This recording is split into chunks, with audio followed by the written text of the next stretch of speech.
প্রিয় ভাইরা আমার, আমি ওসমান হাদির ভাই হিসেবে এখানে উপস্থিত হই নাই। আগেও বলেছি, আমি শহীদ ওসমান হাদির গর্বিত ভাই হতে চাই নাই। আমার বাবা মারা গিয়েছিলেন 2012 সালে। সেই 2012 সালের থেকে আমরা দুই ভাই একই বাসার কাছাকাছি থাকতাম। জুলাই আন্দোলনের সময় রামপুরাতে দুই ভাই একই সাথে আন্দোলন করেছি, একই সাথে পুলিশের ভয়ে পালিয়ে পালিয়ে বেরিয়েছি। 5ই আগস্টের পরে আমার ব্যক্তিগত ব্যবসা বাণিজ্য সব ছেড়ে ইনকিলাব মঞ্চ প্রতিষ্ঠা করার জন্য ওসমানের সাথে দিন রাত এক করে আন্দোলন করেছি। ওসমান আমাকে বারবার বলতো, ভাই আমি যদি শহীদ হয়ে যাই এই আন্দোলন আপনাকেই কন্টিনিউ করতে হবে, আপনি যথাসম্ভব চেষ্টা করবেন একটু ক্যামেরার পিছনে থাকতে, একটু আড়ালে থাকতে, মানুষ যদি বুঝতে না পারে আপনি আমার ভাই। ওসমান হাদি যতদিন বেঁচে ছিলেন, যারা আমাদের ইনকিলাব মঞ্চের কর্মী ছিলেন, এখানে অনেক ভাইরা আছেন যারা আমাদেরকে চিনতেন, প্রত্যেকটা আন্দোলন সংগ্রাম মিছিল মিটিংয়ে আমি তার সাথেই ছিলাম, কিন্তু কখনো সামনে আসার প্রয়োজন মনে করি নাই।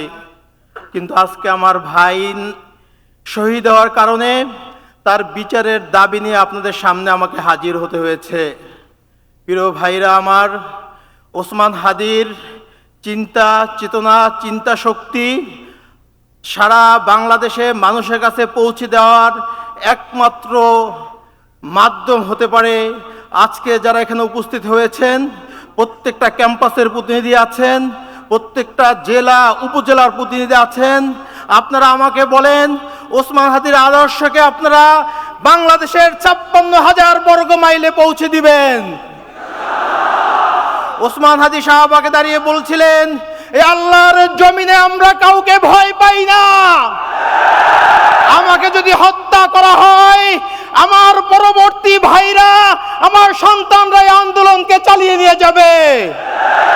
আধিপত্যবাদের বিরুদ্ধে আমাদের লড়াই চলবে, বাংলাদেশের ইনসাফ প্রতিষ্ঠার জন্য আমাদের লড়াই চলবে, সততার জন্য আমাদের লড়াই চলবে। যতদিন বেঁচে আছি এই আল্লাহর জমিনে সংগ্রাম করে শহীদ হয়ে যাব। প্রিয় ভাইরা আমার, আল্লাহ ওসমান হাদিকে শহীদ করেছেন। কি প্রস্তুতি নিয়েছিলেন আমি জানি না। এক শুক্রবার সকালবেলা সে সকল প্রস্তুতি নিয়ে জুমার নামাজ পড়তে আসছে। জুমার নামাজ পড়ে ফেরার পথে সে গুলিবিদ্ধ হয়েছে। পরবর্তী শুক্রবার রাতে সে শাহাদাত বরণ করেছে সিঙ্গাপুরে। ঘটনার 2 সপ্তাহ আগ থেকে খুনি আমাদের সাথে সাথে ঘুরে। আমরা কোনোভাবেই বুঝতে পারছিলাম না যে এই খুনি আমাদের খুব কাছ থেকে এত পরিকল্পিত রেকি করছিল ওসমানকে খুন করার জন্য। সে একাধিকবার অ্যাটেম্প নেওয়ার পরেও সে ব্যর্থ হয়েছে। আমরা পরবর্তীতে ভিডিওগুলো দেখেছি।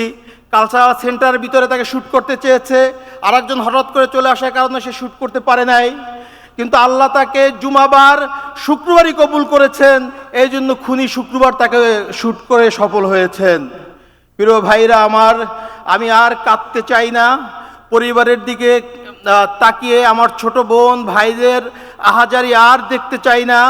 আমি আপনাদের কাছে একটাই দাবি জানাতে চাই, 2-3টা ইস্যুকে সামনে রেখে এই দাবি যদি আপনারা বাস্তবায়ন করতে না পারেন, এই বাংলাদেশের স্বাধীনতা সার্বভৌমত্ব আছে বলে আমরা মনে করি না।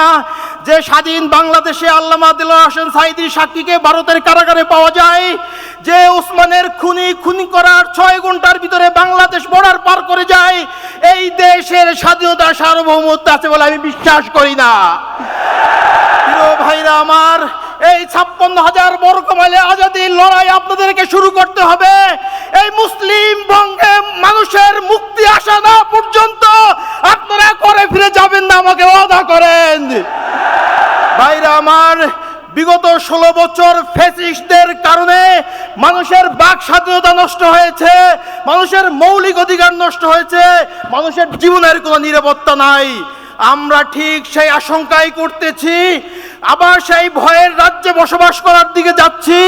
আমাদেরকে মানুষ ভয় দেখাচ্ছে, সামনে নির্বাচন, তোমরা এই খুনের দাবি তুলিও না, এদেশে আবার কোন সরকার ক্ষমতায় আসবে, তারা তোমাদেরকে কথা বলতে দিবে না। আমি আপনাদের কাছে বলতে চাই, কোন সরকার ক্ষমতায় আসবে কি আসবে না সেই সিদ্ধান্ত জনগণ নিবে।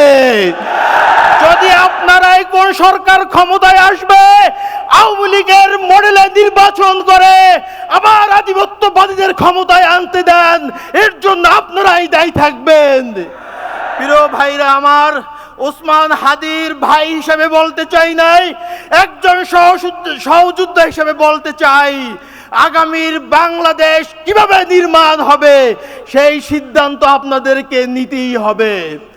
আপনারা যদি এখান থেকে পিছপা হন, কোন ধরনের আঘাত করতে চান, পার্শ্ববর্তী রাষ্ট্র হোক, বাংলাদেশের মধ্যে কোনো ডিপ স্টেট হোক, কার সাথে যদি আপনারা আঘাত করে আবার এদেশে ফাঁসিবাদ কায়েম করতে যদি সহযোগিতা করেন, আল্লাহর কাছে আপনারা দায়ী থাকবেন। প্রিয় ভাইরা আমার, ওসমান হাদির রক্তের বিনিময়ে এই বাংলাদেশ আধিপত্যবাদ মুক্ত হোক, এই বাংলাদেশে ইনসাফ কায়েম হোক, এই আশাবাদ ব্যক্ত করে আমি আমার সংক্ষিপ্ত বক্তব্য শেষ করছি। ধন্যবাদ। আসসালামু আলাইকুম রহমতুল্লাহ।